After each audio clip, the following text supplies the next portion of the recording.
It's the Frequently Asked Questions podcast Yes, with sir. Fuzzy and Quincy. Oh, my goodness. Today, an actor, a singer, a philanthropist, Yes. a father. a all-around great guy. He's grown up in the entertainment industry. Yeah, he has. Yeah. I mean, He was a young boy, as y'all saying. he was a young boy. He was a young boy. He's been through a lot. He's ready to talk to you guys today. He said he ready. He's Watts Up. What's up? He's Watts official. He is here.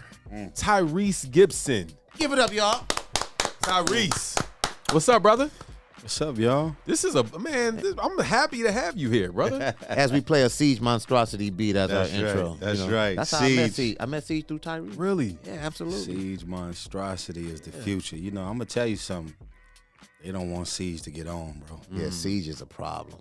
They don't want Siege to get on. He a problem. Everybody who got in the game around the time that Siege got on, I won't say no names, but they like, we don't want this nigga to crack. Yeah. Because the moment Siege monstrosity cracks, they know that he's got that endless fountain of all that slaps. magic. It's Yeah, ridiculous. Yeah, slaps. You've helped out a lot of musicians. I remember he had the studio off of Hollywood Boulevard. Yeah. Hollywood and Cahuenga. Yeah, it was a lot of people that we see today they're doing their thing because of Tyrese. the start that you gave them. You know, proudly, I pride myself on having an eye for talent. You know? Yeah. Like writers, producers, executives. Like on the way here, I was just on the phone with my girl named Maya, and I met her back in Chicago. She worked for Oprah, and now she's one of the top tier executives on Clubhouse. She was at Netflix, and they just did something last night where they had Oprah on Clubhouse doing a full interview about her Adele interview. Okay. And, so in every way I can, man, whatever I can do, whether people know about it or not, I give love. I like to mentor, pour into people, put them on the main stage. And, yeah, man, I mean, there's a whole rundown, like James Fauntleroy, 1500. Yeah.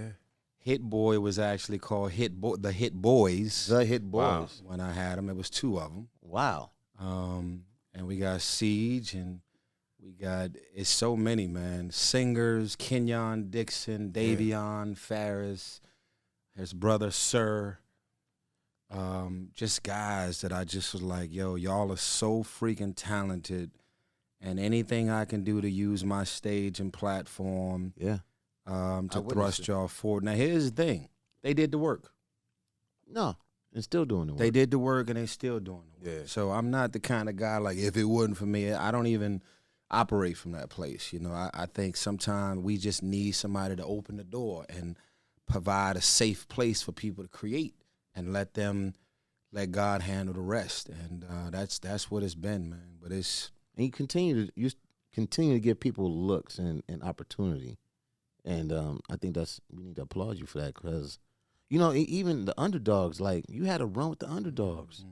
Like, the underdogs, like, them first couple of albums, like, slappers. Yeah, I mean, there's so much to talk to you about, Tyrese. I mean, dog, you grew up in this and you still look the same. Like you still look you look like you had a full 10 hours of sleep. Yeah. I did. Okay. For the first time in a long time. I slept good. You slept good? I slept really good. Yeah, he had to come to the FAQ, man. He was Thank you for tapping in because I was seeing a couple comments. Reese was like, "Yo, I'm back in LA, or we gotta connect, and we're here in Atlanta." You've been here for a minute. You've been in Atlanta. Yeah, I'm 5 years. January, I'll be 5 years in the ATL. So very happy to be here. What brought you to because I know you're LA. We know you for the crazy parties, the Gypsy Hanas, the club and backyard, all that stuff. A movie. Yeah. What made you come to Atlanta?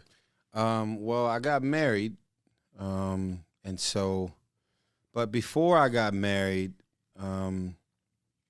it was just really being in Atlanta, kind of realizing that black excellence is not just a concept; it's reality out here. Yeah. And It's community. Yeah, you want to raise your kids, black kids, in an environment where the superheroes look just like them. Yeah. 50 years of being black mayors. We got Stacey Abrams that's coming up to be the first black governor of Georgia. All of these HBCUs and Spelman and Morehouse, the college grounds that Dr. Martin Luther King walked on, and being able to go to Dr. King's home and the church that he preached at, Right. where his body and his wife's body is buried right next to each other. It's like you can't get that anywhere. Museums have African-American artifacts and pieces, but out here, it's 24 hours, 7 days a week, Wakanda. Yeah, you feel it. Yeah. Yeah. No, It's done a lot for my confidence. Yeah, it has to. It has to. And you You see that? Done a lot for his confidence. he's already Reese, confident. you More dripping. confident when you was in LA? Yeah. Damn, that's a lot of Yeah, confidence. because the thing is, like, I think, and this might sound the way, but I'm going to be honest because I'm always honest. In LA, it feels like there's a concept of, on a movie set, there's a concept of a prop that's being used by the prop master, right? So they'll put us on the posters. They'll put us and make our names bigger.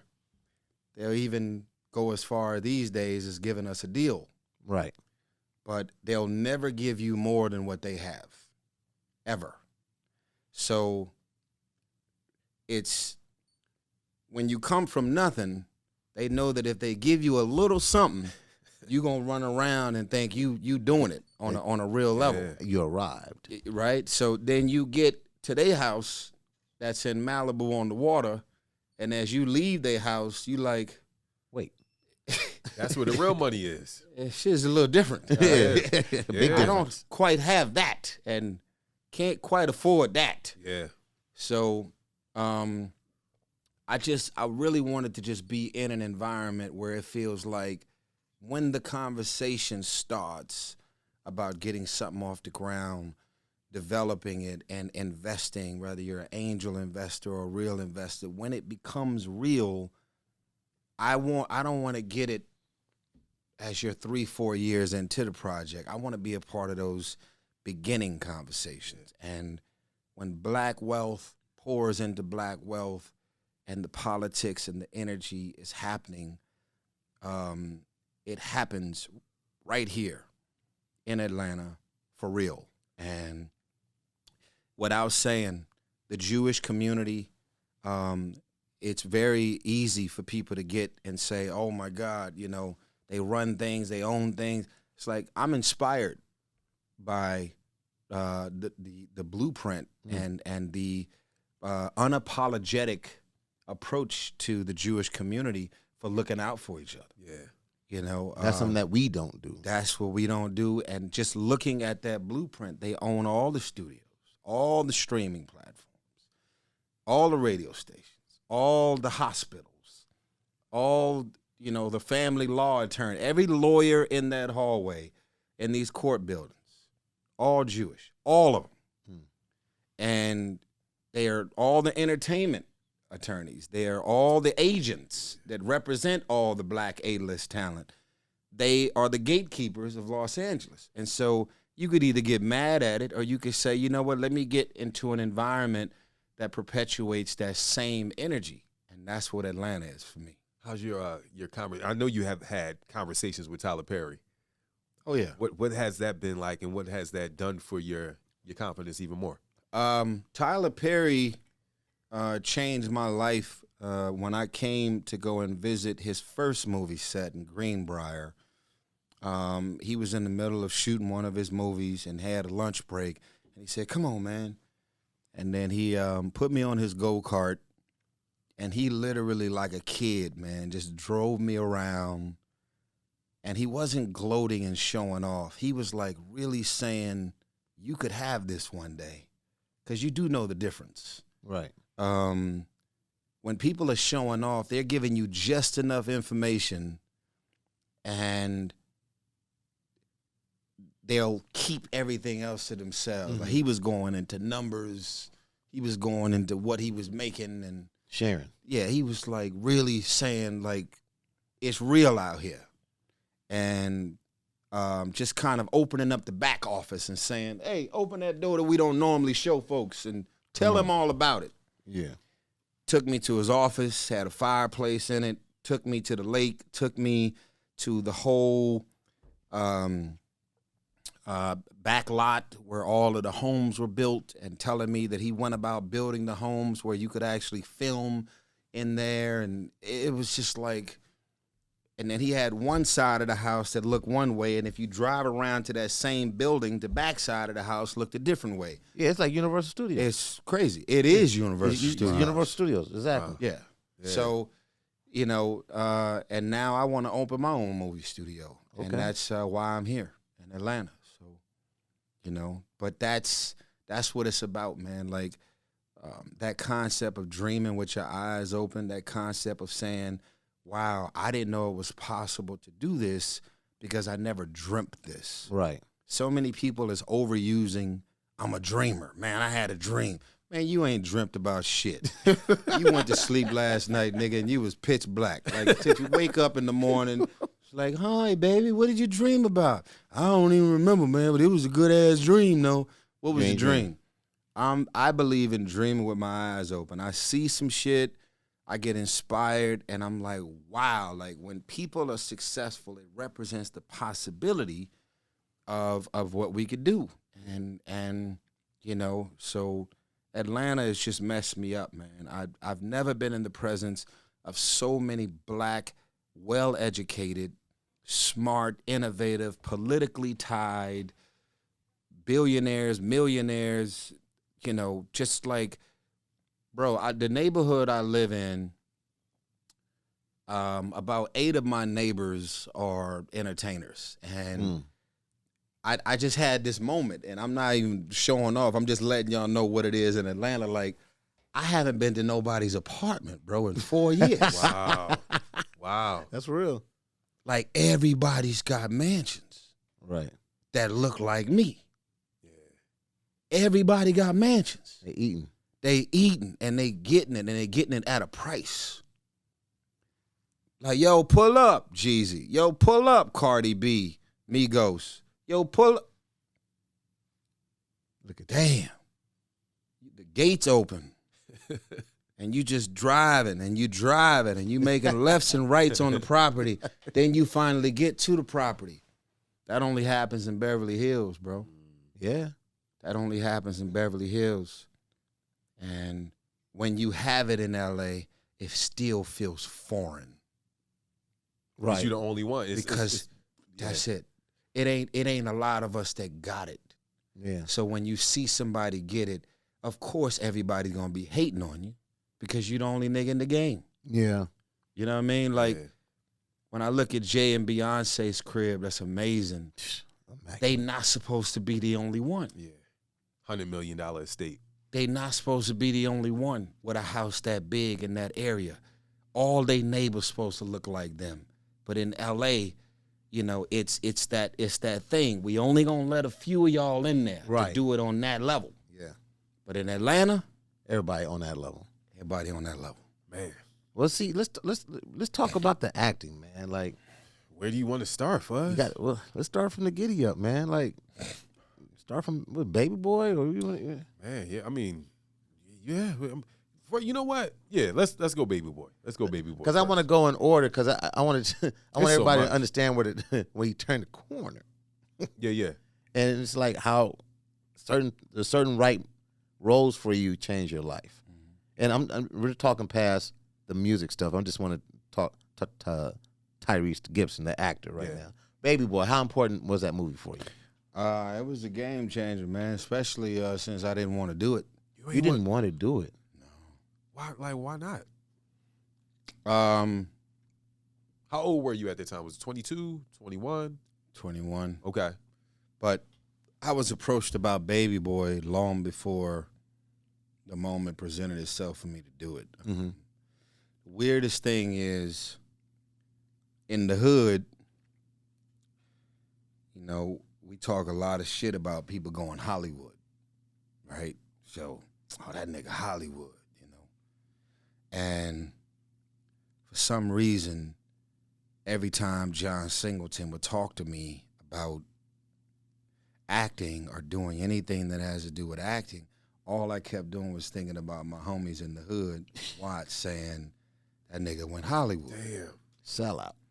Sell out, acting brand new, his nose is all up in the air. He think he bigger and better than everybody, because the truth is, nobody from the hood who becomes successful wants anybody from the hood throwing dirt on their name, because that's the way you from. That's like, if your mama's talking shit about you, that carries way more weight than some random lady that's on the same block that live up the street. Sure. 100%. So, you know, I've always been that dude that never wanted the homies that I grew up with to throw dirt on my name. That's the first time I've heard that, because that's why people don't go further. It's like, That's right. I don't want to move away from here because y'all gonna think I'm this. Yeah. But that's our community. That's it. And it's the same thing that happens when people go to therapy. It's like, oh, so you going to shrink. You're going to see a shrink, huh? Yeah, to shrink these problems, motherfucker. Yeah. But yeah, like in the hood, man, that was my thing. So John tried to get me to do, John Singleton, rest in peace to the big homie. He tried to get me to do Shaft. Wow. The movie Shaft, because I was in New York every week filming MTV Jams, right? Yeah. And they shot the movie in New York, and he was like, yo, just, you know, and I was so heavy on my music shit, it was a high that I didn't want to come down from, and I definitely didn't want the homies to go, oh, he went Hollywood. Damn. So what made me do Baby Boy was because Baby Boy was a hood movie. You related to it too. It was my life, you know, without having kids at the time. Yeah. I was like, so the homies probably ain't gonna say I went Hollywood if I'm doing a hood movie. Damn. But as I got further into my career, I realized that Hollywood is not a career choice. Hollywood is a personality type. People that are that act like they too big, and like, you know, the arrogance and don't touch me, don't talk to me, and, you know, cliques and entourage. They think they bigger and better, and they start not being relatable to the quote unquote average Joe, because they so Gone on that other shit that they went Hollywood. So thank God I just shot a movie in Compton called Bosco. And even though it was only one day of filming for me, it paid me nicely. Appreciate you. I was in Compton, and I was in Compton in a real way. And they told me that the house that we was filming at got shot up 3 times this year. Damn. This year. 2021. Damn. Like a real situation. Like real hood niggas, like for real. Yeah. That house is active. Yeah, the house is active. It's on a cul-de-sac. Oh, it's real active. Can't get in, can't get out.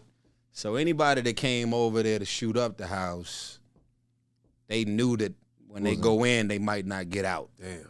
So I was like, of all the places we could have shot, we shot here. So we did our thing, and that was a moment for me. It's like, they know I'm successful. They know I'm a millionaire. They know I'm from the hood. Yeah. They know that I'm completely vulnerable in this environment, because if somebody just wants to go viral, to shoot up my Sprinter van, sock me in the face or something as I'm walking out of the house and just blindside a nigga, could be anything. Yeah. So my homies from Watts that I grew up with, they came over to Compton. Next door. It's very close. Very close. Yeah. But I didn't call the homies. So people knew.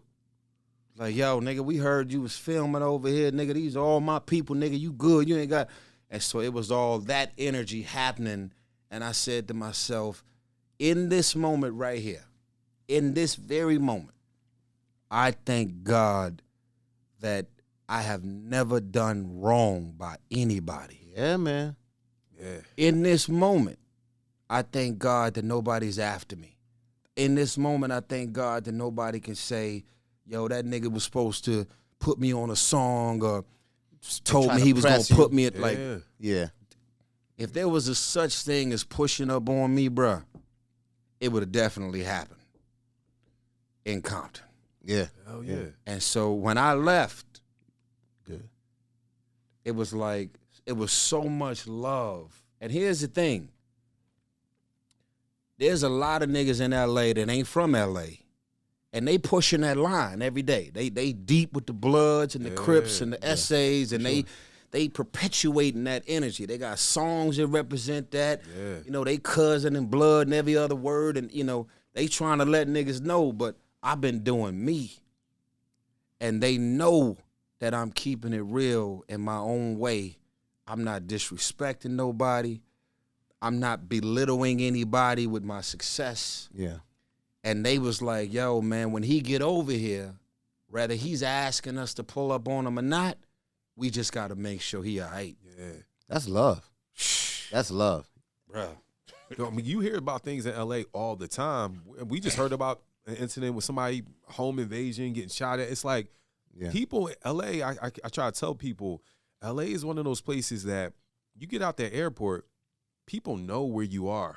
Oh, yeah. People know exactly where you are. They know what hotel you staying at. They know what Airbnb you at. So you gotta move very differently. But you gotta remember, I said all my niggas I grew up with, real niggas from Watts. Right. I did not call them. They pulled up. But they pulled up and they knew exactly where I was. And Q, like, so if they had fucked up intentions, they knew where to find you.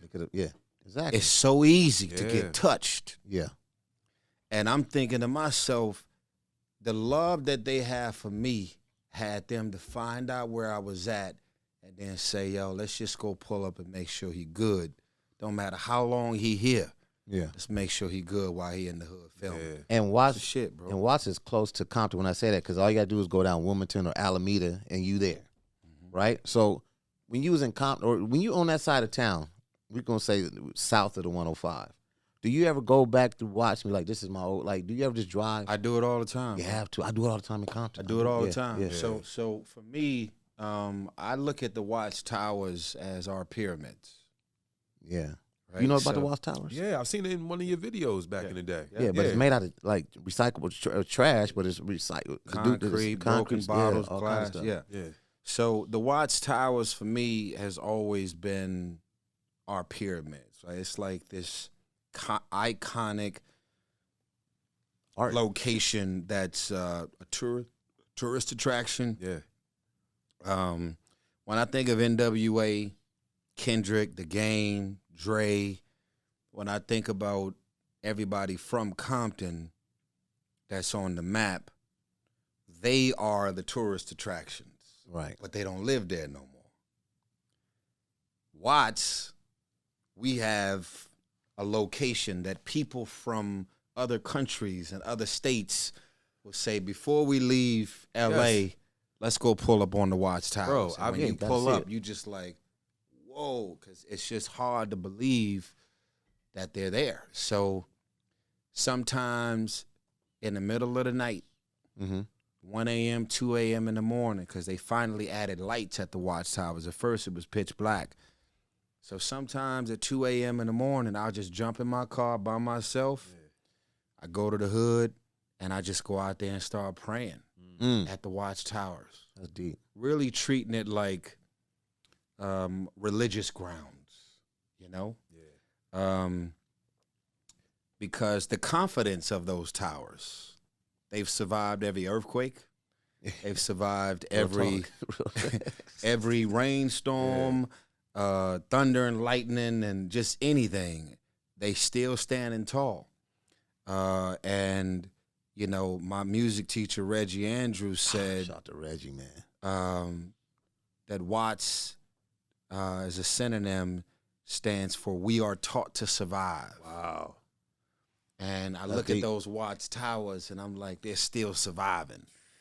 You That's know, I'm deep. 42, man, and I was born and raised in Watts, and them towers ain't never looked no different. Yeah. And I pull from that energy, you know. So when I came back to shoot that movie, man, we shot in Compton, and then the next 6 days we shot off of Crenshaw.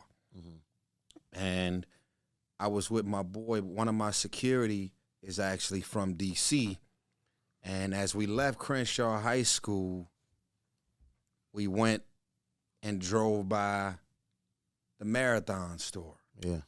Oh, Slauson. Right? And I said,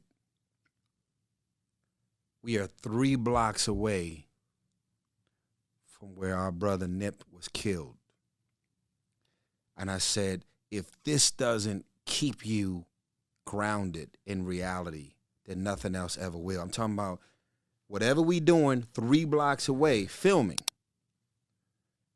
by the grace of God, Yes. You're protected. this could all go in a very different. And we don't care about night versus broad daylight. We know that happened to Nip, middle of the day, broad daylight. So sometimes people will make the connection like, yo, the hood gets dangerous at night. Oh, no. No. It's super cracking day and night. Right.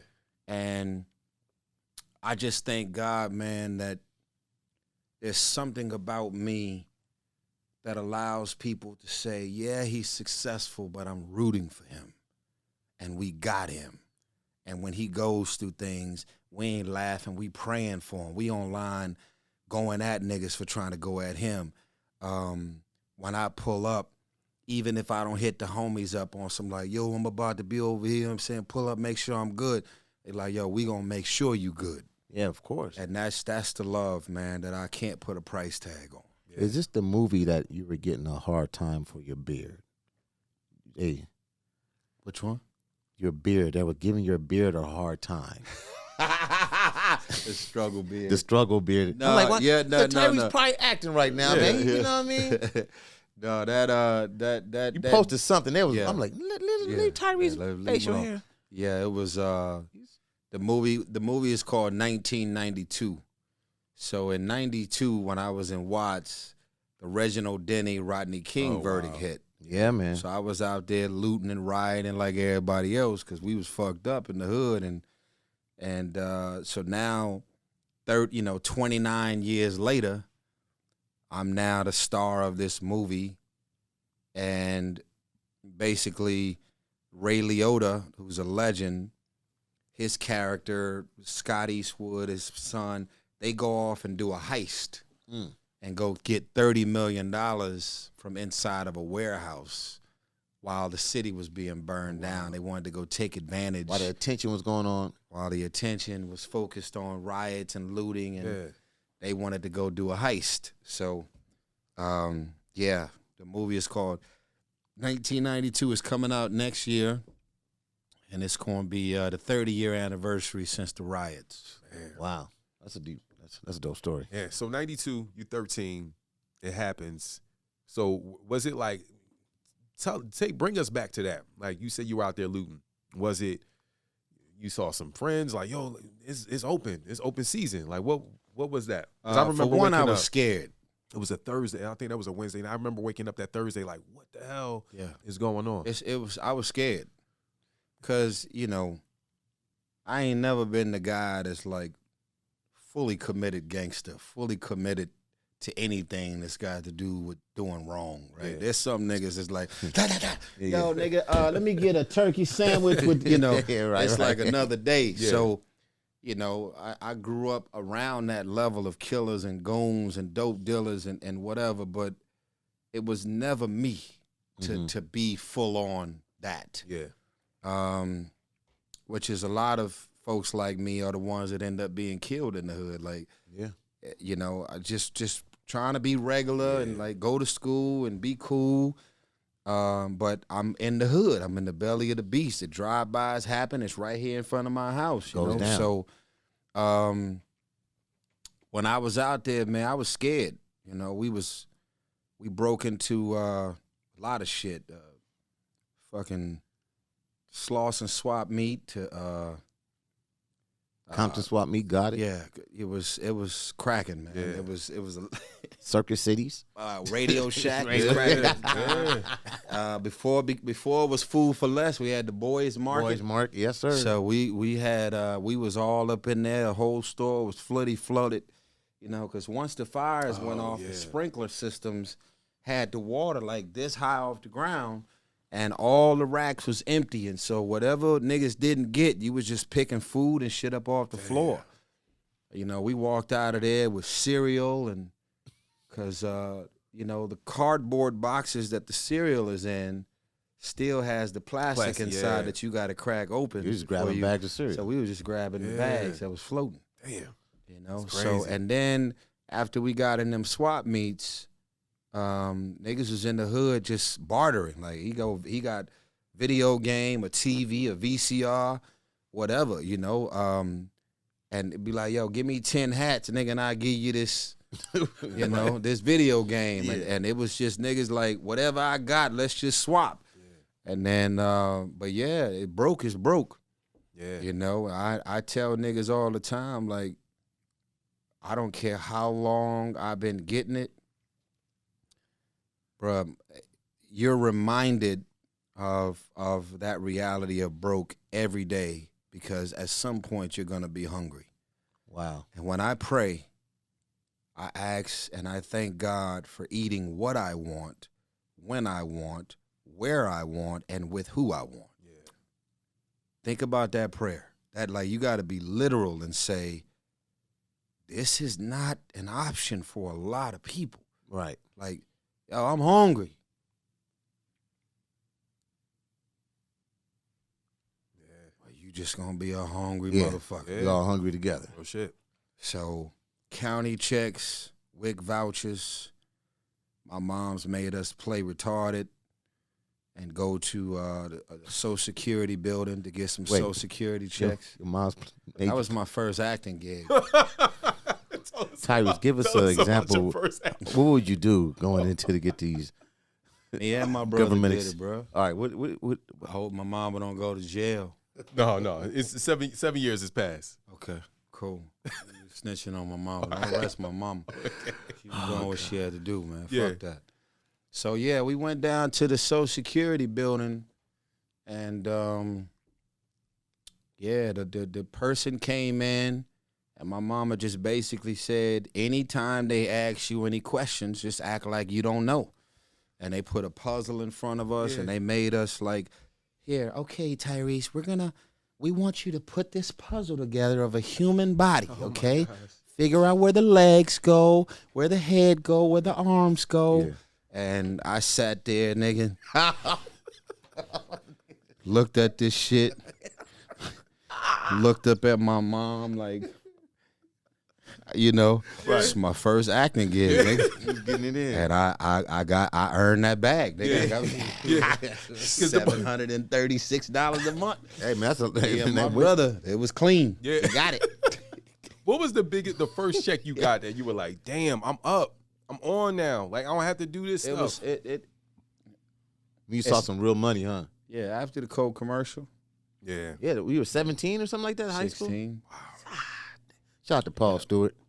Yeah. Paul Stewart had something to do with that, right? So, Reese, you've been getting money for a minute. Long time. Long money for a long time. And we know one of your mentors in this game is Will Smith. And Will just recently talked about you with his conversation with Oprah. You smiling. That's big. What you called Will Smith and you were asking him something. Can you break that conversation down? Yeah.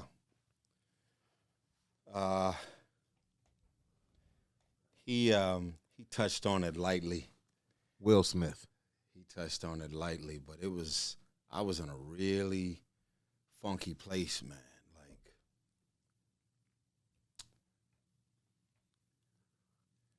I guess it comes down to going into a room knowing that you're overqualified for the job. And then in the end, it's very simple. You ain't white. Ooh. That's tough. And And so when I called him and I said to him, like, how do you deal with that, bro? Like, how do you deal with going in to pitch a movie idea or, you know, and they're just thinking like, you know, at the time before it all changed, and I'm so grateful, like, they had this stigma in Hollywood that black people don't do well overseas. It got so bad to where the controversy became the movie poster in America would be one way, and they would take all the black people off of the movie poster when they promote the movie overseas. Damn. Really? Which is racism in itself. Hell yeah. And so now Hollywood has shifted into this thing where if you're not dark, black, Viola Davis, Lupita, Tyrese Black, then it's hard to get a gig. They're like, it's weird, like. So you got an advantage. Oh, I've been blue black this whole time, but it was the reason that I wasn't getting gigs. Oh, okay. And, you know, we talk about colorism, and I know it's one of them touchy topics, especially amongst us, but the truth is the light-skinned nigga with the green eyes and the wavy hair got all the bitches. Right. In school, nigga, period. That's just what the fuck it is. I'll be sure had a run. I'll be sure. Christopher Williams, all them. You know what I mean? Like, it's just what it is, bro. Yeah. Like, you know, and, you know, so I was just on the phone having a conversation and just hoping that he could kind of get me off the cliff of what my thinking was, because I was getting very frustrated. I was like, I know these ideas are great. I know these ideas are strong, because everybody could pitch and get turned down. But I really felt like when I was hearing those no's, it was tied into a level of racism. And now I look at the Fast and the Furious that I've probably been a part of for 20 years. Wow. And we've always represented that diversity. People, white people in Hollywood, have been looking at the success domestically and internationally of the Fast and the Furious, and they've been looking like, what is it about this much diversity in a movie that translates from here to overseas? We're so confused. We don't understand it. We're looking at an Asian. We're looking at a Brazilian woman in Jordana Brewster. We're looking at Michelle Rodriguez, a Latina. We're looking at Sun Kane. We're looking at Asian directors, black directors, and F. Gary Gray. John Singleton did part 2. We're looking at the whitest white man and Paul Walker. We're looking at Vin Diesel. We're looking at my black ass. We're looking at Ludacris. Like, so you're telling me that you can put this many colors in one movie, and every time we release it, billion, Sheesh. Box office every single time. And now you look at Marvel movies, and now you look at films with these $200-300 million. Like, bro, I just went to go see No Time to Die. Yeah. Right? Crazy. 007. Yeah, 007. I went to go see it, and I never go to the movies, but I was like, I got to go see it because my girl Naomi Harris is in there. They made that for the big screen. Oh, they did that for the big screen. But I'm telling you, I'm looking at the amount of black people in that movie, and I said 10 years ago, this wouldn't be possible. New 007, the black female. Yeah. They introduced her like, oh, she's new 007. Yeah. Yeah. Would not be possible. Absolutely. Because of, so it's, you know that do you think it was colorism, or do you think it was just like, man, I think colorism, when it comes to, at the time when I was pitching my movie, I mean, this was a conversation I had with Will I don't know, 8 years ago, Were you maybe shocked 10 years that ago. he brought that up? Yeah, yeah. Charlie Mack sent me the clip, man. Shout out to Charlie. He sent me the clip, and I'm like, oh my God. I haven't even posted it, you know what I mean? Because I'm just like, I had a moment where I had to sit back in my chair, and I was like, okay. Will Smith is sitting here talking to Oprah Winfrey about me. Yeah, mentioning you. In any capacity. Yeah. What a gift. It did a lot for my month. It was a moment. Yeah, absolutely. You know, it was a moment. I feel blessed to just still be a part of the conversation, man. You know, yeah. So, have you read the book? Have you read Will Smith's book? Not yet, man. I have not read it, but I did watch The Best Shape of My Life, which is on YouTube. Yeah. It's like a 6-part series of Will Smith working out and really unpacking what his drive and willpower stems from, why his work ethic supersedes most. And it messed me up to watch that.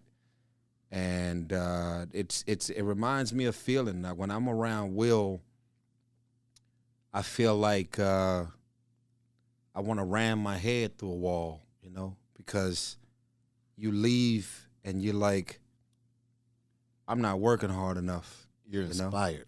Oh, it's ridiculous. Yeah. Which is another reason why when that episode that I had on those psych meds, the crying video and all of that stuff that happened, that was one of the things that took me the longest to get over, because I never talked to Will. I never had one conversation with that man for me to go on my Instagram and say he was going to give me $5 million. I never had one conversation with him. So that was just you talking. That was me out of my mind. Wow. Literally on psych meds. That crying video. Imagine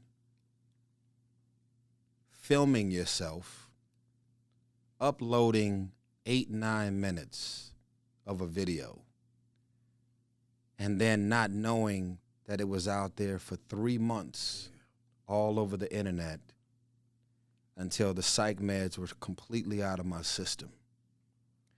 And then sitting down, getting back into my regular headspace with no psych meds, and then having people to walk up to you and say, here's a whole rundown of everything you said and did and all the controversy and all the stuff that happened while you were out of your mind. Wow. Which is really crazy because, Fuzzy, you know me. Yeah. I don't drink. I don't smoke. No weed, no perk, no Molly, no X. I've been in this industry for 25 years now, and I don't do shit. White wine, red wine. Yeah. You'll never see me at a soccer game drinking a Heineken, nothing. If you've ever seen me look like I'm drinking something in the movie, they likely put apple juice in the cup. Right. So, and this is the reason, because everything about my childhood was so out of control. I'm successful because I took control of my life and what's around me and what I'm thinking and how I'm moving. And so that moment with those psych meds was literally the epitome of the reminder of why I don't do anything. What got you on the psych meds? How'd you get to that point? Yeah, well, I can't throw any names out there, but basically I woke up to those child abuse claims from my ex. Okay, right. And my daughter was taken from me for 100 days, no contact, no nothing. And Tyrese is very hands-on with his his kids. Like, let's be clear. Yeah. So LA, no calls, no contact, 100 days. And my ex was able to run into the courthouse and paint this picture of what she accused me of doing. And the judge believed it with no proof, no evidence. Yeah. Like, oh, you're saying this happened, so I'm going to believe it happened, and shut him down. Yeah. So after we did a full trial, Obviously, I was 100% exonerated, and the only thing they did was they reinstated and gave me back the 50-50 custody that I already had. And I'm just thinking to myself, so she just gets to go home after grabbing all this shit out of the sky. Yeah. And thank God my relationship with my daughter never allowed for her to believe what I was accused of, and it never compromised my relationship. As a matter of fact, through the therapist, which was the only way I can communicate with my daughter at the time, the therapist just kept saying that your daughter is worried about you. She's asking about you. Like, we can't even focus on whatever is on her mind because she just keeps thinking about, is my dad okay? Where is my dad? When can I see my dad again? When is this all going to be over? So basically, when those accusations went down, I was introduced to a psychiatrist, and black or white? White. Okay. And he said, you know, we're going to give you something that could help to stabilize your mood.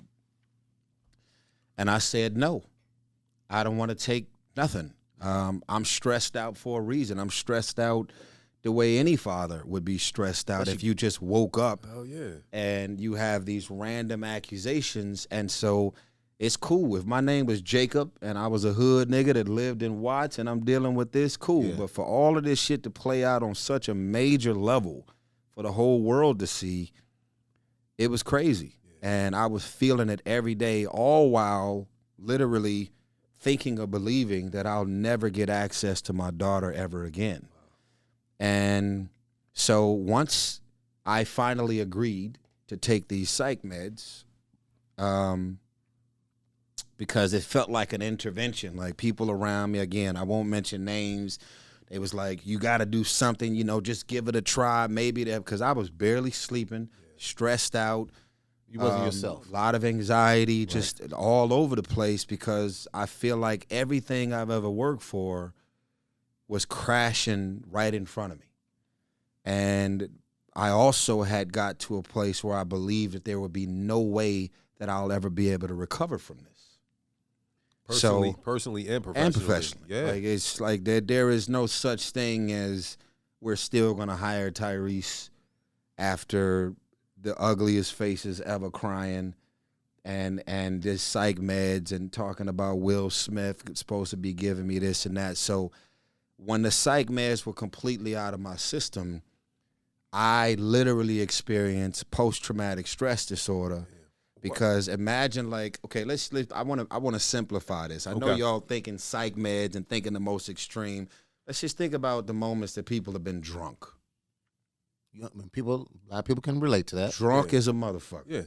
And then the next day, people like, yo, you was wilding last night.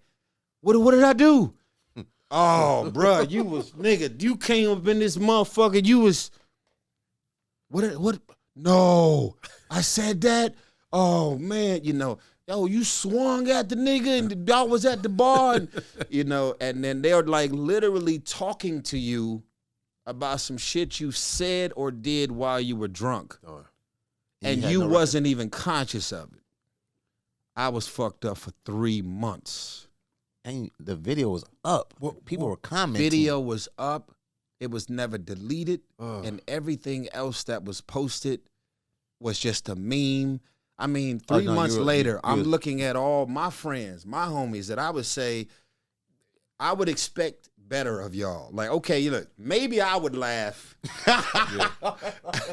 Maybe I would laugh if it wasn't you. If it wasn't me, I'd be like, yo, this like what, you know, because you know I post wild shit on my Instagram too, right? I you know, I'm viral king, nigga. I be going at it too. But it's like, you know me. Yeah. Like, I'm like, you know me, bro. Yeah. So a comedian or anybody to say, let me use this as material, and you know me, it still hurts you.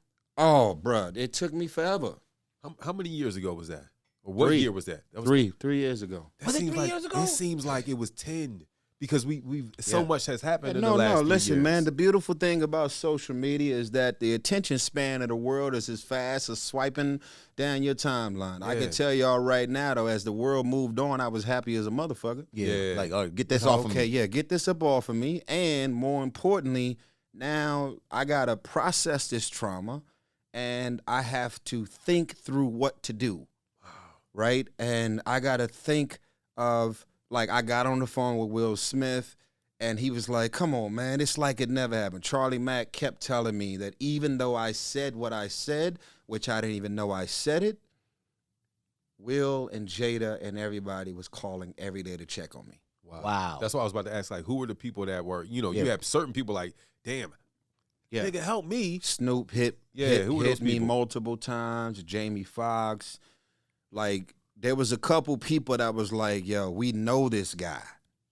We don't know what the fuck is going on. Yeah. We all cry. We all have baby mama drama in our own capacity. We all go through losing a cousin or a friend or a grandma or some unexpected thing.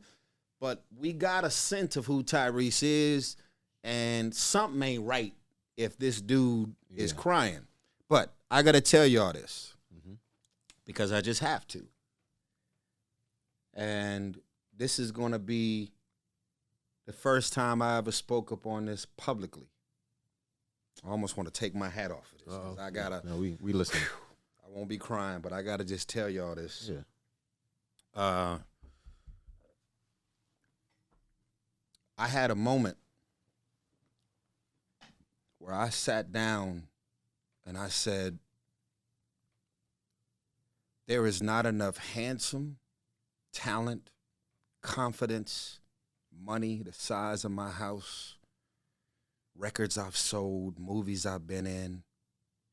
At the time, because I don't really operate from a place of defeat.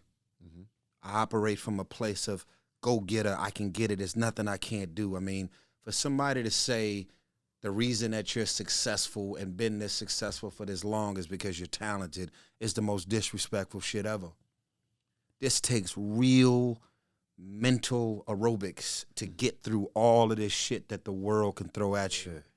But I have never and had never been through anything more dark, more embarrassing, more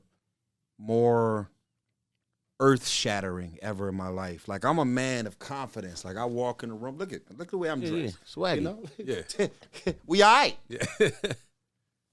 How do you recover from this?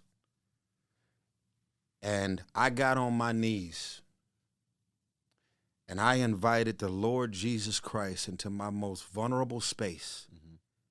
And I literally said, I don't know what to do. I have no idea how to get out of this. I don't want to think of how to do it. I don't have no ideas. And there was a poem. And the poem that you guys can Google was about footprints in the sand. Oh, yeah, of course. Yeah. Okay? That poem changed my life because I'm a thinking man. You got to remember, I'm a Capricorn. Like, we will think our way up out of some shit. We will Capricorns, dog. sit down and say, okay, that hurt, this controversy, that problem, that issue, my money, this and that. I had no fucking idea how I was going to get out of that at all. So, I invited God into my most vulnerable space, and I said, Father God, I love you and I trust you and I need you and I have no idea what to do. I don't have enough talent in the world to figure out what to do with this.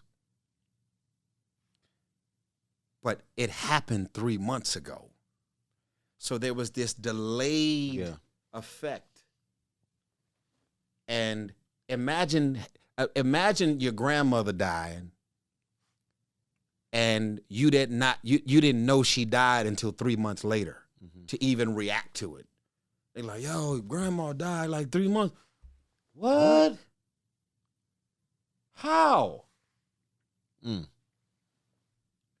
So it wasn't just what I did, how I did it, how embarrassing it was how long it was out there for and how I couldn't do anything about it.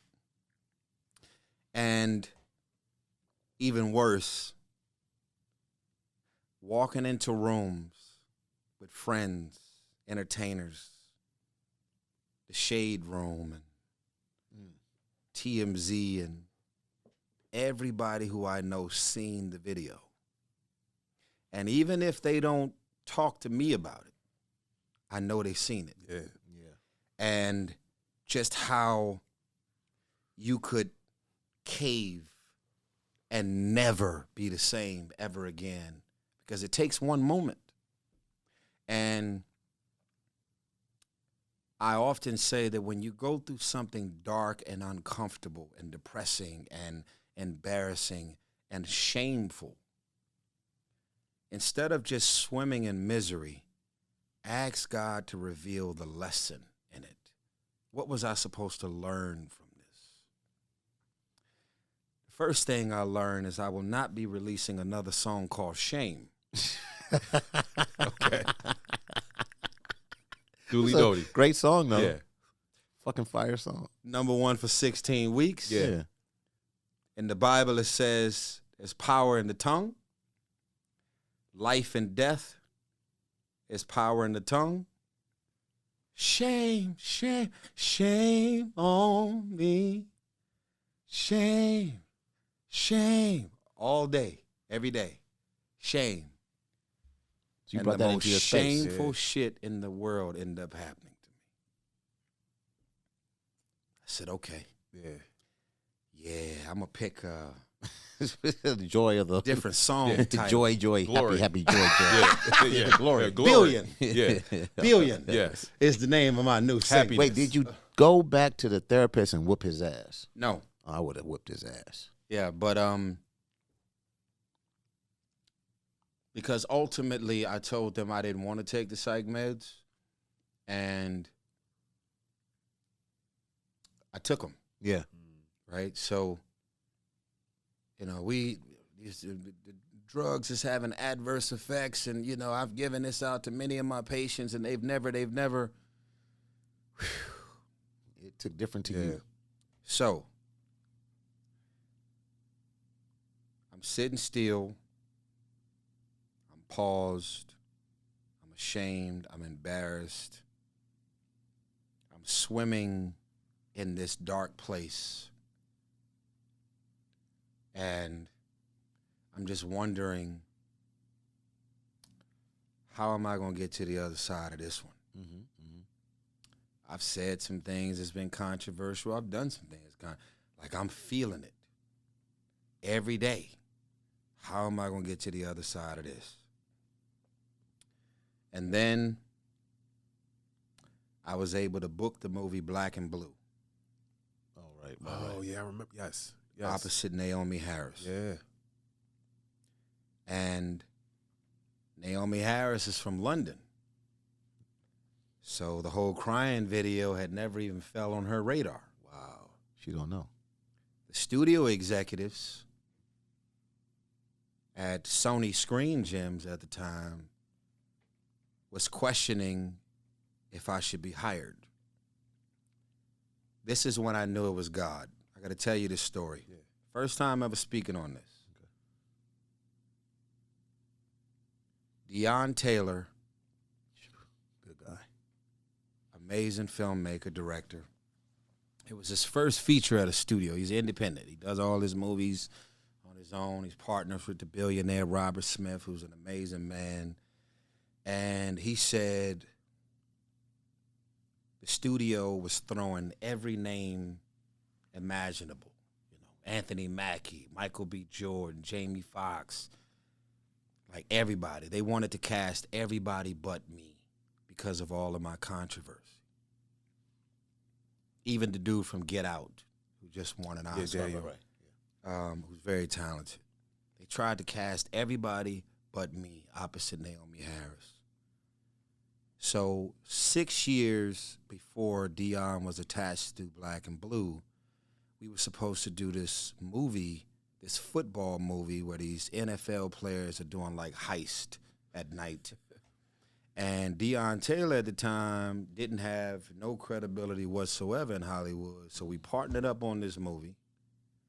And I walked him into a bunch of rooms that he knew he couldn't get in on his own. Right. Because I believe in black excellence. Deion Taylor decided, fuck all this shit going on with Reese. The crying video, whatever controversy, whatever is happening. He is the best person for this role to be opposite Naomi Harris. So there's an executive who's no longer there. And I'm going to mention his name, not to embarrass him, but I just got to be transparent. Yeah, just tell the truth. Eric Paquette is his name. And he's the guy that's looking at all the shit online like, no, no, no, no, no. So we did Black and Blue. The screening, off the charts. The chemistry between me and Naomi Harris, crazy.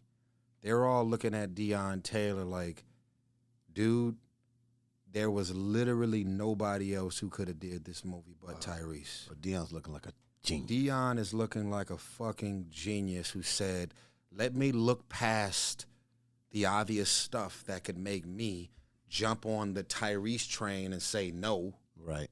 Right? Because it's very easy to say no with everybody. It's a lot of heat on him right now. No, no, no. And he said, that's my guy. And he bet on you. He bet on me the way I bet on him. Nice. Yeah. And he never forgot. He never forgot that I took him in to meet Brett Ratner at Rat Pack on the Warner Brothers lot trying to get this movie greenlit.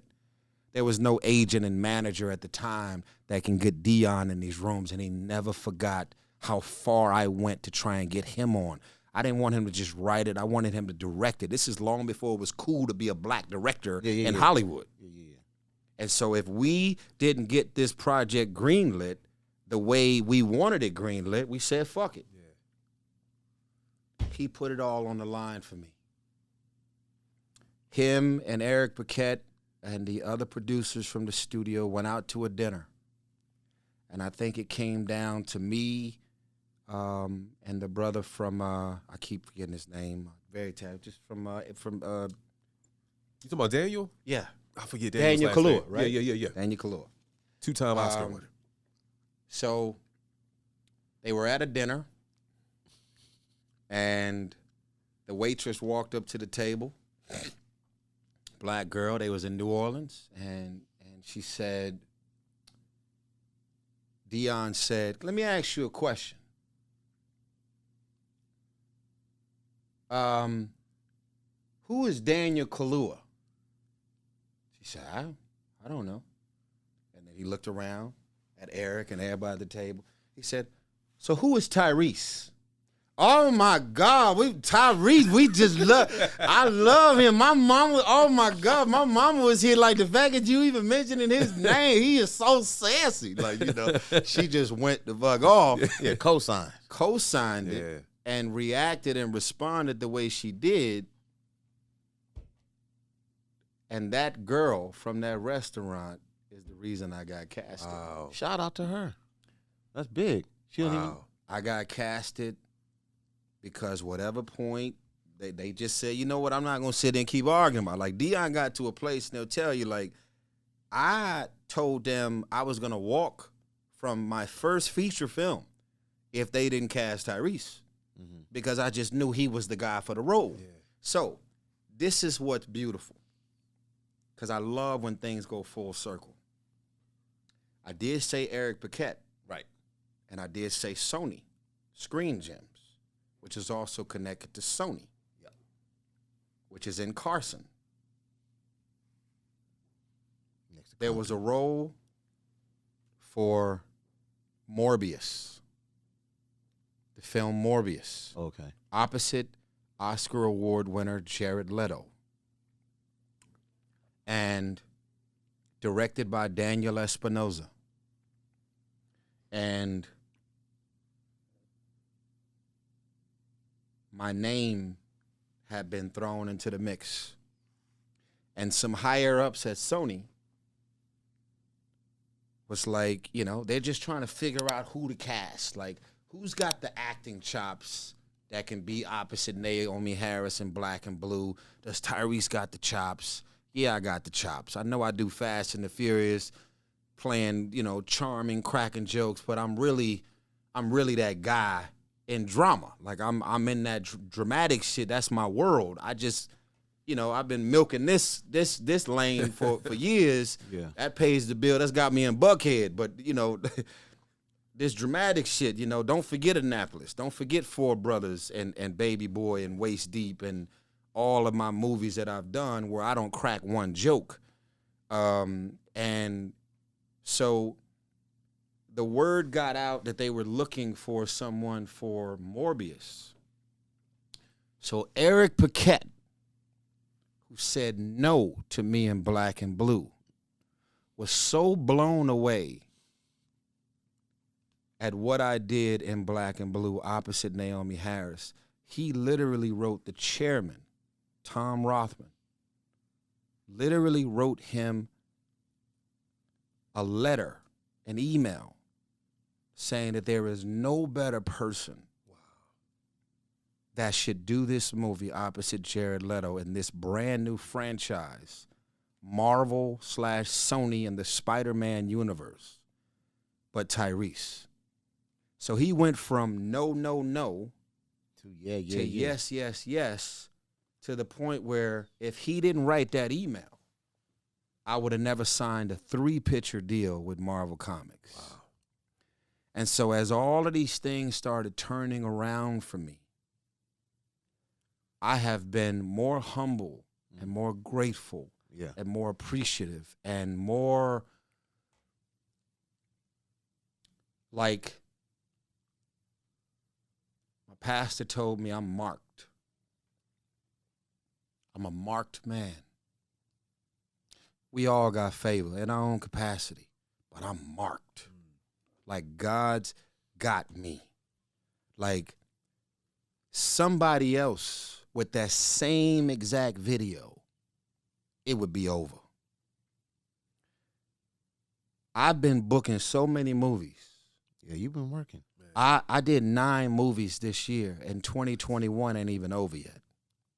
Damn. I've been doing so much on so many levels. Every arena sold out. Everything I do, everywhere I go, things is on such a crazy level. And I'm looking at God and I'm like, wow. For the first time ever, even I thought it was a wrap. Yeah. But you know what? With favor comes responsibility, right? And I know you understand that. So how are you paying it forward? How are you paying God back? Because you were in a deep place. Yeah. And like to say you have 9 movies, that's like a movie a month. Damn near. Yeah, it's Yeah. I feel like what I have done is I've never wanted anybody to be inspired by me. Why you say that? I want people to be inspired by what God got me through.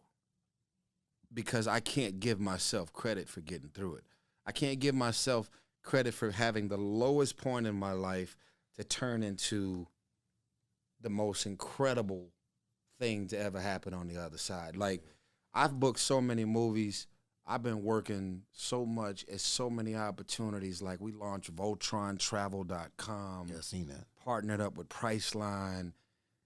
All these flights and hotels and car rentals being booked. Everything is flying. Everything is so great. And I don't want anybody to give me credit for doing it. Because the credit belongs to the Lord Jesus Christ. And that's where I'm at with it.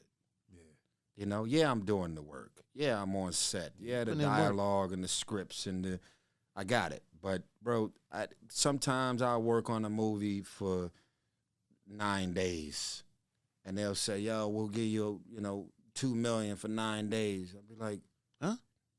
$2 million for 9 days of work. Are you fucking kidding? Fucking crazy. Yeah. That's insane. Yeah, like just Sure. like what do you mean? Yeah. And then obviously the bags are bigger and gets bigger and crazier. And I'm on these calls with my agents and managers, and I'm like, 3 years ago, not one phone call came in.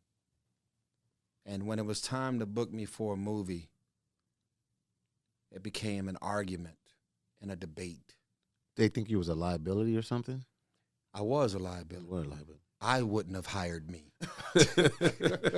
Okay? Right. Like it's Keeping it 100. yeah, it's like I have to say for those people that say, look, let's go with, the Michael B's and the folks that are, let's no controversy on them. They just safe, they wholesome. They ain't got no tattoos on them. Just let's go the safe way. So when those phone calls come in, Yeah. you got to sit down in your chair and say, my pastor said I was marked. And you have to have the audacity to walk into it No, we get it. and own it. And I want to say I'm sorry to everyone I had ever let down or disappointed from all of my antics. Even though Will Smith was more concerned about me over him being affected by I've lost so much sleep thinking about the Smith family. Willow, Jaden, Charlie Mack, Omar, Adriana. People will never know how much spiritual warfare I went through just thinking about what I put them through. Yeah. Even though I was out of my mind and I didn't do it on purpose, it was still done. You can't slap the shit out of somebody and say, I was drunk, that's why I did it. They face is still hurting. And you did it. And I did it. Yeah. And I had to own that and be responsible. So Will, at this point, is like, bro, if you text me one more time apologizing about some shit that happened forever ago, but it's just me because I just have so much respect and appreciation for anybody who has ever given me love, because where I come from, love never happened. Love was never extended. Someone saying, like, I remember me and Michael Bay had an issue on Transformers 1. And he thought about going in a different direction for Transformers 2. Will Smith called Michael Bay. Damn. Wow. And got me my gig back. So let's talk about Transformers. What happened? Shia LaBeouf dropped out. So once he dropped out, everybody that was running with Shia, his character, kind of made was it dropped. Yeah. Damn. So, LaBeouf. but yeah, we did 1, 2, and 3. But I just know how much this man specifically means to me and what he's done for my career, and it's just not something that's normal. You talking about Michael Bay? No, talking Will about Will Smith. Smith. Yeah. Oh, yeah. So his book being out right now, if you know what I know about Will, he would much rather be successful while painting this picture of his alpha and his success and his talent than to ever discuss his vulnerabilities. Right. And I'm so proud of him for just unpacking it all. I learned so much. I was like, man, just even through the book, it's You made me buy the book. oh my gosh, it's helping you. It's helping me through marriage. It's helping me through like, oh snap, Will went through that. Like, being from Philly and seeing him, you just always assume that he just had like rapper life. He went broke, but I didn't think he had the regular urban story that we all have had and had to fight. Fight to get to this point.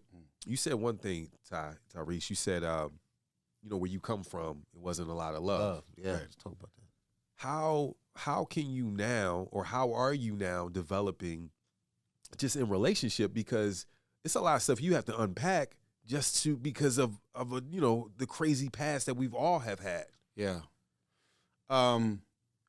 Well, my truth is I've learned to become something that I was never raised by. Right? So I never had a father, but I'm still a great father. I don't know what it's like to become a successful entertainer and be willing to move and usher someone into success when no one ever did it for me. People will have no idea how insecure and intimidated and threatened people are by the idea that someone else could come up. What I would do for your career if I were to stamp you or stand with you or help you in any capacity, I'm not willing to do it because I'm threatened and intimidated by you passing me by. So I think I am successful, and I feel when I go to sleep at night, I feel good about myself because I'm like, today, in any capacity, whether I posted about it, whether I had private conversations about it, whether I showed up and gave any type of guidance or mentorship, whether someone was suicidal and for whatever reason they thought, let me call Reese, and just thanking them for being willing to call me and not taking that lightly, because it's like, yo, I just, if you didn't call me, you probably would have died. And just understanding God gives us all a torch. And you first have to understand the torch, and you have to embrace the responsibility of the torch. And only then will you know what to do with it. And so, like I said, man, I feel a way about being the only person winning when I have so many talented people that deserve to win.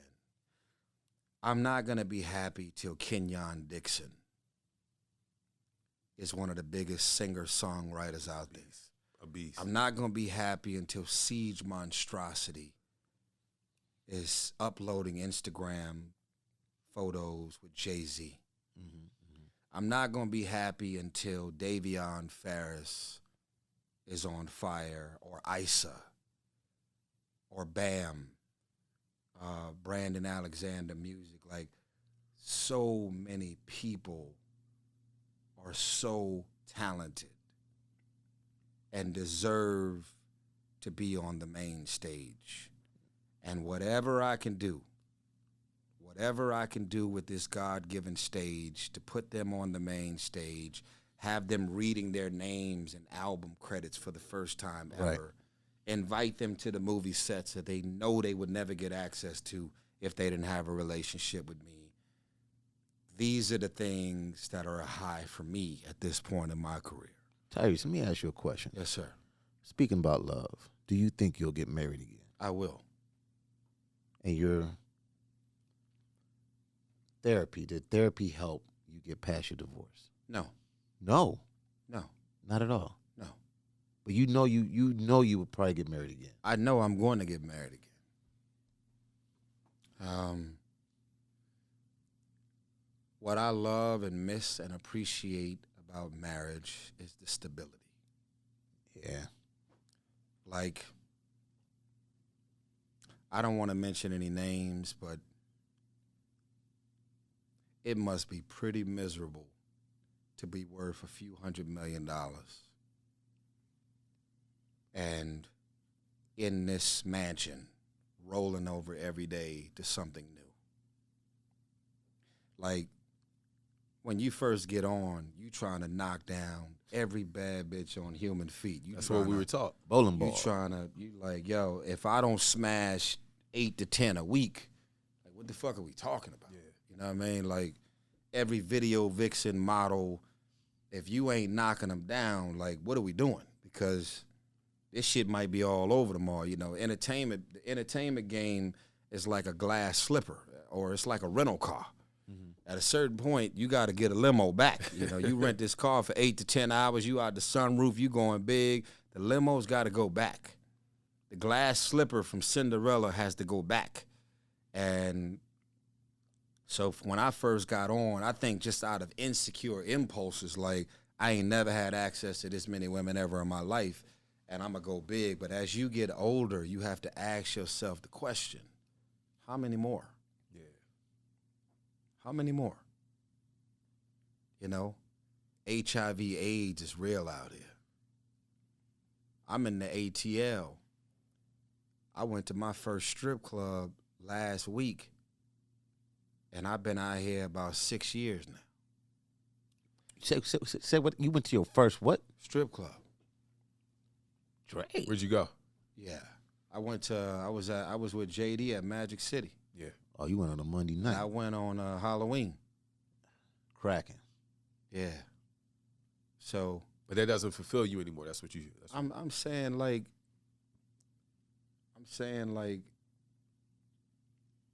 I don't own. I feel you. I don't own no diamonds. You know, the last diamond I owned was my wedding band.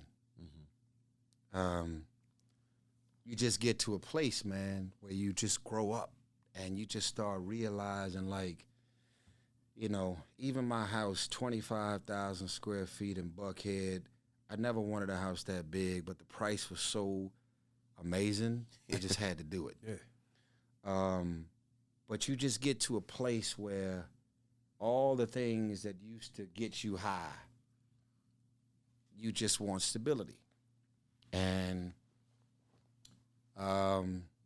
yeah, I definitely believe in marriage. I believe in the sanctuary of marriage, and I believe in the stability of marriage. I never cheated on my wife. I never did anything malicious on any level to disrespect her. And to this day, I don't know why my marriage really ended, but wow. Yeah, because the things that have been said pertaining to why it ended just don't make sense to me. But sometimes that red carpet gets snatched from under you, and it doesn't always come with an explanation. Right. But I still believe in love. I still believe in marriage. I think that my 2 daughters deserve to be in the presence of a queen, someone that they could look up to and love on and believe in and rock with. And so, yeah, I'm never going to give up on marriage. There's plenty of guys that's done it 3, 4, 5 times and figured it out. There's even pastors that's been through divorces and got remarried again and made it work. So, yeah, I believe in it. Yeah. You said that therapy didn't help you through, you know, get over your divorce. And, you know, a lot of people like, that's the go-to. It's therapy. Yeah. So how are you getting over it? Or are you, you know, like, what's that process? Well, the thing is, I talk about my stuff with my therapist, but there hasn't been one session that we've had that's allowed for me to move past or get over that. And so there is a form of therapy. I forgot the wording, right? Where imagine if you witness a really bad car accident, where 18-wheeler truck, you know, hits like a family of 15 people and everything is on fire and going crazy. That is a traumatic experience. So it's so traumatic that some people would rather not revisit the corner that they witnessed the accident in. Right. And so my form of therapy is confronting it. Don't drink it away. Don't smoke it away. Don't busy it away. Because some of us, you just get so busy because you don't even want to allow yourself to feel anything that you're feeling about what you're feeling. Right. And so I've just allowed myself to feel everything. And I'm looking for the growth. Wow. And I'm looking for a way to confront it. And I'm in a relationship now with this girl who's just beyond sweet and been amazing. Her name is Zelly. And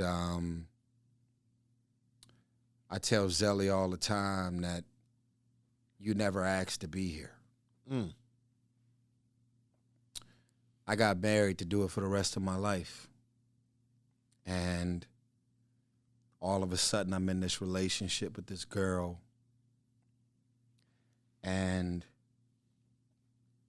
I'm like, wow, other than God himself, I believe she saved me. That's deep. That's love. Yeah. That's love. Because it's cool to be in a relationship. But when you're stepping into the fire, like, you know I'm in the middle of a divorce. You know what's going on in great detail, because I told her everything. For her to still decide to say, I love you, I'm with you, I'm going to love you from where you are. And I did, like, me knowing that I'm in the ATL, I'm 42 mansions and money, like, I did the Lambo truck, like, whatever we doing, I could do it. Like, when you see niggas online with the money up, you could do that. Yeah. I was like, bro, I got too much money that can fill up all the cars in my driveway where you can't even have room to sit in the front seat. Talk heavy. Speak on it. But I know that that's not for me. I know at 42 I'm not supposed to be in these clubs. I know at 42 I'm not supposed to be hitting strip clubs every night, snatching booty off the pole and taking it to my crib. I look at this footage of this white girl who was in the bed with Akon, and he was knocked out. Looking like an Oreo. She was filming him. And I said, I know that's not supposed to be me. Hell no. Yeah. And I know that if you out here and you with the shits and you DM and you all on IG and it's cracking, right? We know that, yo, the thing went out. Oh. We know that if you out here on the gram, then you going to get in relationships with women that's going to do exactly what they supposed to do. Yeah. That's real spit. Is it hard for you to find relationship, right? Because he's a relationship guy. Yeah. But you've been, like, people know you. Like, we've known you. Yo, it's not hard. I mean, bro, listen. Some people will paint this picture of Zelly being a rebound chick, and as soon as I feel better or get to the other side, I'm going to go back to Sam, I'm going to this, some of that. Bro, listen. All that's been revealed to me, all that's been said, all of this stuff in these court documents that continue to be revealed to me every day, that's just not possible. And I say to Zelly, let's not focus on 5 years from now. Let's stay committed to getting through every 24 hours and doing the best we can. Yeah. We both showed up with a lot of baggage. Her story is crazy. My story is crazy. But who's going to love you enough to sit here and help you to unpack? That's deep. And one thing I didn't do was I didn't give her just enough information to say, I like you, I love you, I'm with you. And then as we got further into the relationship, I started dropping the real truth. Yeah. And then have her. Like, you didn't know? You're like, you didn't know? I told her everything. Right. And so she knew what she was signing up for, and I knew what I was signing up for. And then I'm looking at this like, we don't know how long it's going to last. But she has been a gift to my mental health. She has been a gift to me. Like, bro, the moment I got single, I literally was about to get me a 3-bedroom condo in Buckhead and a brand new high rise that was going to hit me for about $70 a year. and I was trying to tear down the wall and do this and do that and make it the bachelor pad of all bachelor pads. Right. I'm like, I'm not finna be bringing randoms to the mansion. To the house. That's where my kids is at. I'm not doing this. So if I see something, if I fly something in, if I'm in the ATL and I go hit this spot, that spot, we headed to the condo. You was setting up the destruction. I met Zelly. I canceled the condo.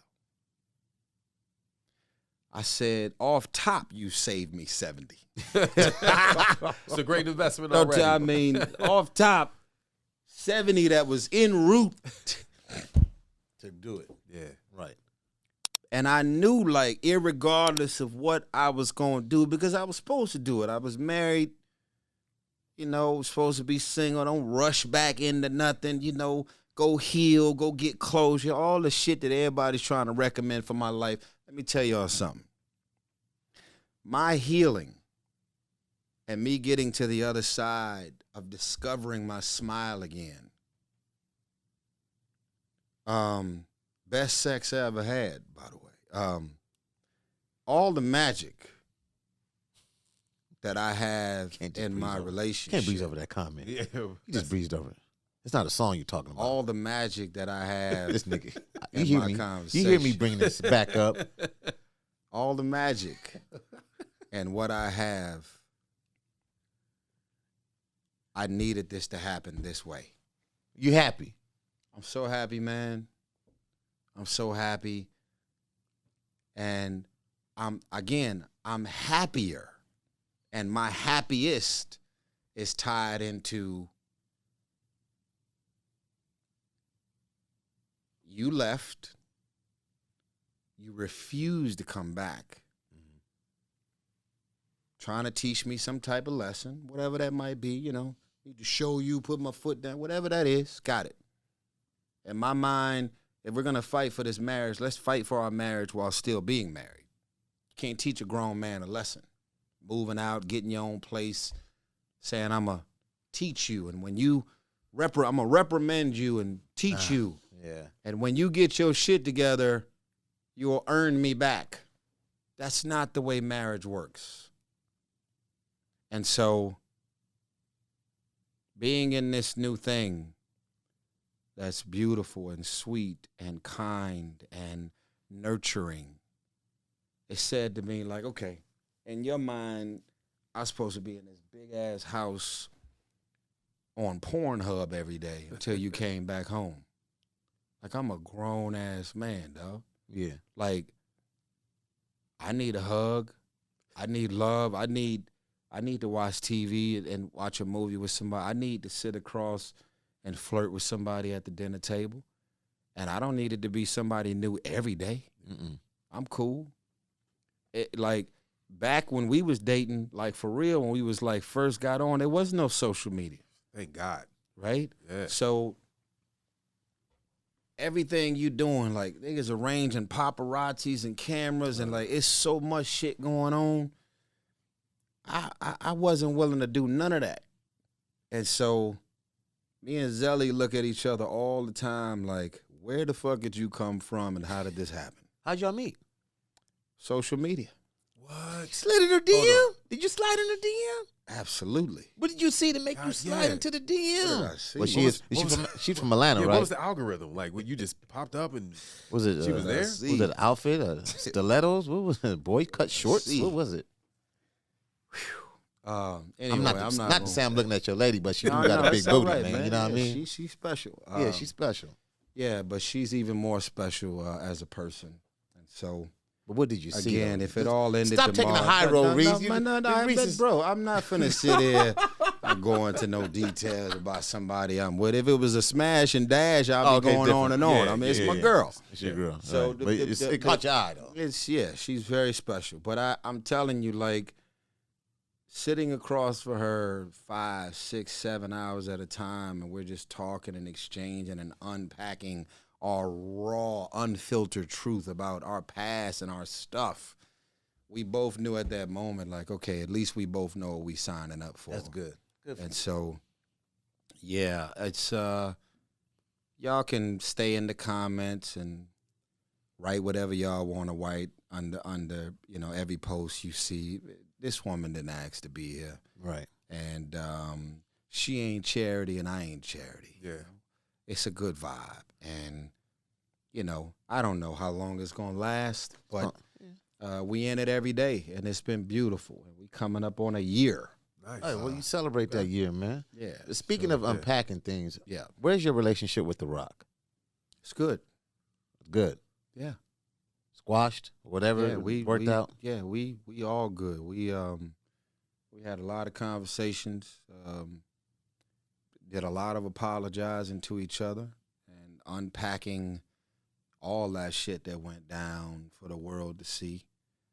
And one thing's for sure, he knows I ain't a pushover. Right. Right. He knows, I don't bother nobody.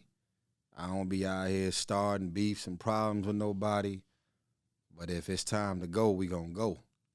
And, I'm like a UFC fighter, man. I'm like, if I'm at a bar with my girl and you decide to slap, your one slap is gonna turn into 60 in return. Yeah. It's stomping, shooting, kicking, running over, and I don't bother nobody. So we made peace, man, and we both laughed about it and talked about it and just apologized on so many different levels. And so, yeah, it's I'm at that place, man, where I don't want no problems with nobody, bro. That's good. It's like next week ain't promised. I think because of this pandemic and COVID, I think we all need to make peace with our family. That's hard. We need to make peace with our baby mamas and ex-wives, and we need to just take the high road in any capacity we can, and just kind of extend that olive to say, I'm here and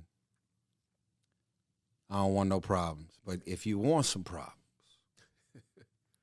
I don't really know if you could afford to dance as long as I could afford to dance, but there's a way for all of this to end, and we could do this all mature. But I'm not anyone that you can bully, stomp on, lie on, accuse me of shit that I didn't say or do. It's not going to end well, because I believe in taking the high road, but I'm not a saint. I'm not Jesus. I'm not Kumbaya. I believe in God, but I'm trying to be more like him every day, and I'm not him yet. So if you slap me and you accuse me of some shit I didn't do, check this out. I'm coming for you. Right. And it's going to rain for a long fucking time, and I'm not going to let up. And that's just how I move. That's why I'm successful. Stand up for myself. No. And Fucking lay down. And the Fast family has to be it's a family, right? Like you're going to have arguments, you're going to have ups and downs with people. Yeah. You guys are, businesses within yourselves coming together, so you're going to have some friction. Yeah. Let's move on to the music. Let's talk to Tyrese the singer. Mm. Are we going to get, are we going to get some new, well, it's not going to be Shane, but are we going to get some new music? Well, crazy thing is, since I've been in this relationship, it's kind of a running. He's been inspired. Oh, the relationship, man. Like, everything about my marriage that abruptly ended. Mm-hmm. Boom. Like, what the fuck,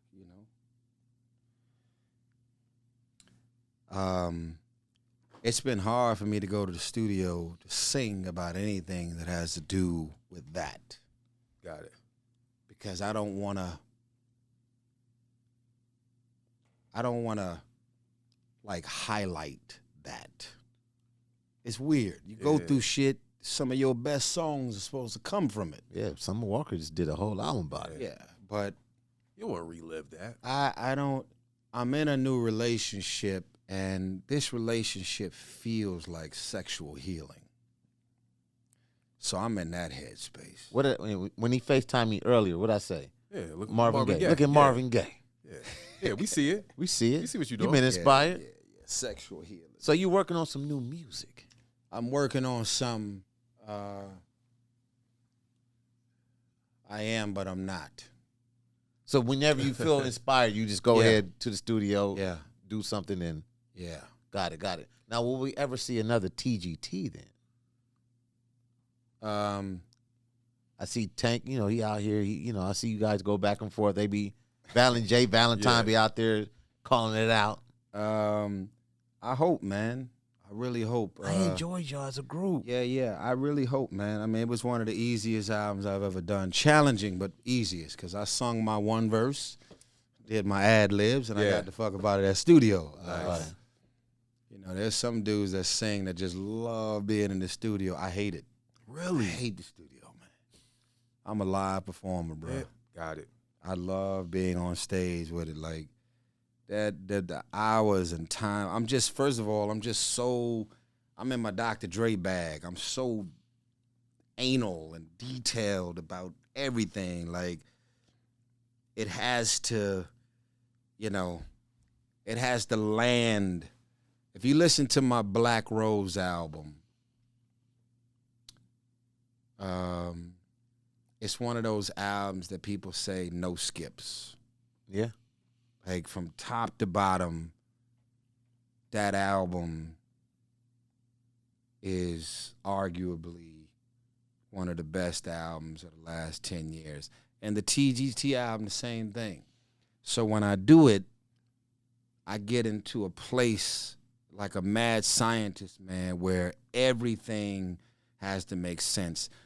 The first song has to hold hands with the second song, has to hold hands with the third song, has to hold hands with the title of the album, with all of the songs and the ad-libs and the direction, musically and sonically, everything has to hit. Yeah. So, I don't know. My music is the only thing that's not for sale. Right? So, you can't give me a deal and then have a record deal to motivate me to sing again.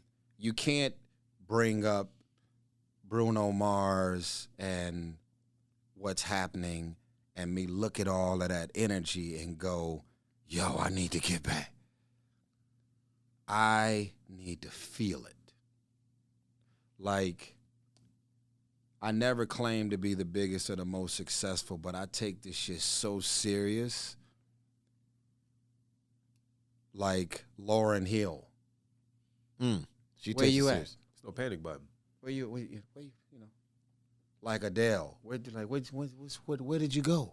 Sade. Like Sade. Like, where are you? What are you thinking? But what's... Yeah. And I'm not comparing I feel myself to the... it. I'm saying, like... And here's the thing. If I wasn't making the kind of money that I make from movies, you would get way more albums out of me. Yeah, I get it. Because there is a greater sense of urgency when you got bills to pay. But if the bills are paid and you're able to say, let me do it when I really feel it, it means that's more to when you get the best shit out of me. Right. Tyrese, we talking so much. It's like the ups and downs, the trials and tribulations of Tyrese. I would like to say, you said something that sparked something.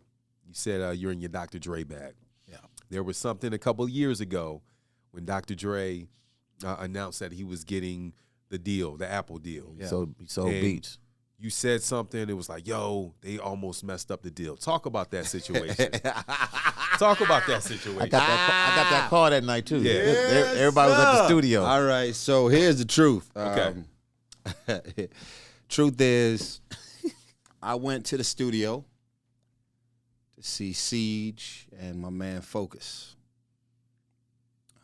and Ill Mind, who's another producer, very talented. They was like, yo, we up here. Come pull up. And I went to the studio. Dre wasn't even supposed to be there that night. Not only was he there, but he was also there with F. Gary Gray, the director. as I was in the studio session listening to all of the producers press play, because I know so many of them. Yeah. And I'm always like listening. You know, I'm working on a rap album right now called Identity Theft. Black Double Tie? album, That Black Tie, Black Tie R&B, hip hop. Okay. Double album, Identity Theft. So I'm always looking for the hot shit, you know. And Dre, being the mad scientist that he is, he could have 30 beats played, be the craziest shit ever, and he'll just like, let me just, you know, stay at it and just keep cooking. So all of a sudden, I forgot who, but they was like, yo, Dre here. I was like, what? Like, yeah, because he's got this kind of compound, and so it's room after room after room. So I walk into the other room, and he was there with F. Gary Gray, and they was all fired up, you know, like, yo, it's crazy. And I'm like, what's going on? Like, you ain't heard? And I'm like, no, what's going on? And then Dre pulled out his phone, Googled Beats by Dr. Dre was sold to Apple, and the amount of money that it was sold for, whatever, was also mentioned. Yeah. And I was like, you know, because I'm one of them dudes, like, I love to celebrate when black people are winning. Yeah. So, the energy happened. Y'all drinking, right? I don't drink it, but Oh, they're okay, drinking. they drink. Yeah, Okay. you know, Celebrate the that. energy in the It's room. studio energy. Lit. Studio. Outside of all the hot shit being cooked up and made, It's a thing going on when you at the studio. there's a moment that you understand, like, yo, like, I happened to come to the studio on the night that, you know, this, you know, and here's the thing. The fact that he pulled it up on his phone made me feel like it was already public knowledge. Yeah. So I pulled out my camera, and it was filmed, and we was all up in there laughing, crip walking, having fun, having a good ass time. And then the question became, should we post this? So I put my phone in Dre's hand. It's a true story. This is the part that was left out of the documentary. Okay, Mr. Iveen? Pulled out the phone. Dre looked at the video 4 times in a row. He's producing it now. Oh no, he wants to be, because I was not stupid enough to upload a video. Rather he looked it up online or not, I would have never uploaded a video without the okay. And it's Dr. Dre. It's Dr. Dre. Like, nigga, I will never be allowed in this fucking studio again. And basically, it was saying Dre became the first billionaire. Yeah, with this huge deal. Yes. Right? So black. Where I was skewed as somebody that, like, went public with some private news, I was like, damn, when is somebody gonna have my back and say that we looked at the video 4 or 5 times? He was already on Google. Then Dre said, hell yeah, upload that shit, you know? Yeah. And then once he said that, I put it up on my Facebook.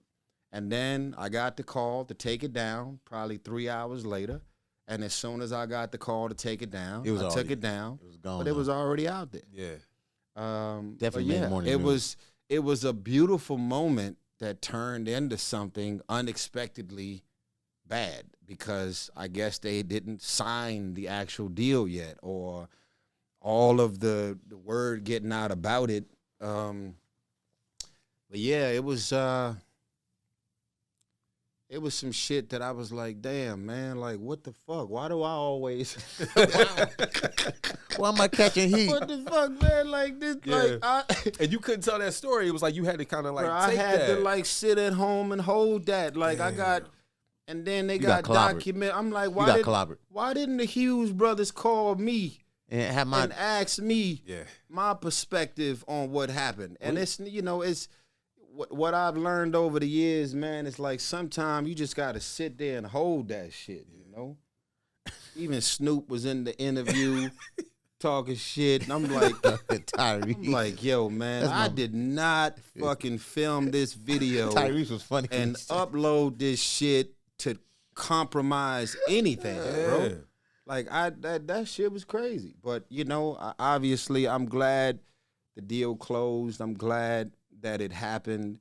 And, you know, I don't know where my relationship is at this point with Dre or anybody, but I'm like, you know, I'm so harmless, bro. I'm so You didn't mean nothing by it. innocent. You're celebrating. We're celebrating, and you looked at the video 4 or 5 times and said, post it. And that's what I did. If I had malicious intent, it would have been filming the video, we wilding out, going big. This is this is a W for the West. 100%. Right? So anybody with malicious intent would have left the studio and then uploaded that and be like, yo, we told you not to, and I did it anyway. That wasn't the case. Right. So at the end of the day, when it became a quote-unquote mistake that could have compromised the deal, which I'm glad it didn't, meaning they still signed, it was like, yo, man, all right, I'm just going to fucking sit here and hold this, and I just hope somebody is willing to tell the truth and say that we filmed this, we was all in it and had fun, and it was uploaded after permission to be uploaded. Right. And if anybody can tell me a different version of the story, then please call me. Yeah. But yeah, it was a moment. Wow, we should end on that note. Yeah. Well, one more. Let's do that. Teddy Pendergrass movie. Yeah. I know you were in Philly. I know you. This is Philly connection. But it's Teddy. Like we've heard that. I know you met with Teddy. Yeah, I knew Teddy. Yeah. Are we ever going to see this movie? Yeah. Well, it's directed by Lee Daniels. Wow. Oh, it's going down. Who's born and raised in Philly. You know, he just did the Billie Holiday movie. People did a great job. People don't know that she was from Philly. So I think in Lee Daniels' own mind, he's doing the whole Philly run. He's doing like, you know, Gamble and Huff. He's got really. He's putting these Philly stories out there and telling them the way they should be told. So yeah, I think this Teddy Pendergrass movie, we have 3 different scripts, meaning, you know, the story is changing and all of these different drafts, and yeah, it's coming. But I got 10 movies coming in 2022. And Fast and Furious 10 is coming out in 2 years or next year? Next year. No, yeah. 2023. We're about to shoot Fast 10 at the end of February. We start. Fast 10, bro. It's crazy. I just saw Fast 9 on the airplane. About to do 10 and 11 back to back. What? Wow, you're out of here. Yeah, we got work to do. Your passport must look crazy. Yeah. This is an honor, man. Thank you for, keeping your word, because you said you were going to stop by, and you did, and we appreciate you. No, man. Brother. I listen, man. There's a lot of podcasts out here, and if the podcast ends up being put on the map in any capacity beyond what y'all already done, I'm just here to help, man. I'm here to contribute. Man, you have helped. I'm not really comfortable with talking about certain things and going certain places, because some people will take these type of moments and use it with malicious intent. Yeah. And I was waiting on the right moment to talk about the stuff. And yeah. You family to us, man. It's out there. We appreciate it, man. Y'all should look up all of those producers and writers that I keep speaking on. As a matter of fact, we about to wrap this up, and the beat that you're going to hear playing in the background. Playing now. Yeah. Siege Monstrosity. Yeah. Follow him on Instagram. I need Siege Monstrosity producing for the roster of Rock Nation. Woo, that's a good one. Yeah. I need him to be on line one with Mike Kaiser and the whole roster at Def Jam. Well, There Kaiser's is at Atlantic, nobody. but Atlantic, but yeah. No, I know. Yeah. I know where he's at. But I need the Def Jam roster to understand. Tunji, man. that Tunji's if running they Def Jam want now. they shit There you go. to go through the roof, y'all need to hit C's monstrosity. Wow. He's the only dude from my original fraternity, is what I call it. Yes. The second floor at headquarters, Hollywood and Cahuenga in the Edmonds building. All of these producers and writers that I mentioned, and I'm so proud of all of them. I remember I was on the freeway. And I got a two-door Rolls Royce Wraith. White. Proudest car I've ever owned. And I was on the freeway, and I was transitioning from the 101 to the 405. And as I got on the 405, I seen another Rolls Royce. And I was like, okay, because, it's only so many of us in LA that's got that.